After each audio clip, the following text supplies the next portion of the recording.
അരനാട്ടുകര പെരുന്നാൾ വ്ലോഗിൻ്റെ രണ്ടാം ഭാഗം കാണാം. സെബസ്ത്യാനോസ് പുണ്യാളിന് നേർച്ചയിട്ടു സാമൂട്ടിനും മഞ്ചൂട്ടിയും. എല്ലാവരും നേർച്ചപ്പൊതികൾ അങ്ങോട്ടും ഇങ്ങോട്ടും കൈമാറി. നമ്മുടെ വീഡിയോ സബ്സ്ക്രൈബ് ചെയ്യാത്തവരാണ് കൂടുതലും കാണുന്നത്, അതുകൊണ്ട് സബ്സ്ക്രൈബ് ചെയ്യാൻ മറക്കല്ലേ. ഗ്രോട്ടോ കണ്ട് ആസ്വദിക്കുന്ന അന്നമ്മവും, പെരുന്നാൾ കൂടാൻ പറ്റിയ സന്തോഷത്തിൽ അമ്മാമ്മയും, വിശേഷങ്ങൾ പങ്കുവെച്ച് സോനാമ്മയും ജയാമ്മയും, എല്ലാം മാറി നിന്ന് ആസ്വദിച്ച് തോമുവും. ദീപാലങ്കാരം വളരെ മനോഹരമായിട്ടുണ്ട്. പ്രാവ് കയറാതിരിക്കാൻ നെറ്റിട്ടിരിക്കുന്നത് കാണാം. അമ്മൂസിനെ കണ്ട സന്തോഷത്തിലാണ് റിയാമ്മ. അടുത്ത് സാമുവും പോളേട്ടനും ഉണ്ട്. കുറേ നാളുകൾക്ക് ശേഷം പെരുന്നാൾ ആഘോഷിക്കാൻ പറ്റിയ സന്തോഷത്തിലാണ് പാഞ്ചേട്ടൻ. തെക്കേത്തലയിലുള്ള പിണ്ടി പെരുന്നാൾ വേറെ ലെവലാണ്.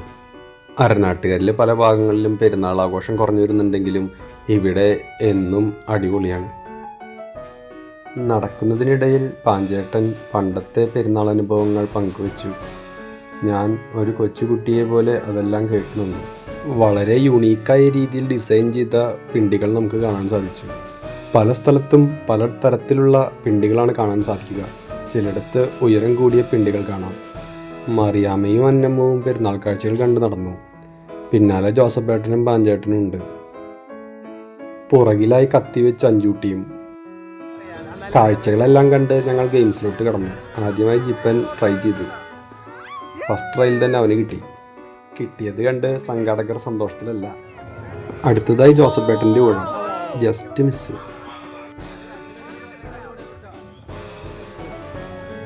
കോൺഫിഡൻസോടുകൂടി തോമു കളത്തിലിറങ്ങി. തോമു ആരാ മോൻ, അതും അലക്കിയവൻ. സംഘാടകരുടെ മുഖത്തെ പുഞ്ചിരി മായുന്നത് നമുക്ക് കാണാം. അടുത്തതായി ജയാമ്മയുടെ ഊഴമാണ്. ജയാമ്മയും എറിഞ്ഞു. ഓ, വീണതാ കേസിലാണ്. ആ കേസ് മുഴുവൻ കിട്ടിയിരുന്നെങ്കിൽ. അപ്പോഴേക്കും ജോമോൻ അവൻ്റെ കഴിവ് പരീക്ഷിക്കാൻ വന്നു. അതും പോയി കേസിലേക്ക്. പൊരുതി നേടിയ സമ്മാനങ്ങൾ കയ്യിൽ പിടിച്ച് ജിപ്പനും തോമുവും ഫോട്ടോയ്ക്ക് പോസ് ചെയ്തു. ഇതുകൊണ്ടൊന്നും നിർത്തുവാൻ തോമുവിന് ഭാഗമില്ല. അവൻ അടുത്ത ഗെയിമിലോട്ട് കടന്നു. Just miss. ബാസ്കറ്റ്ബോൾ മത്സരത്തിൽ കാണിച്ചുകൊണ്ട്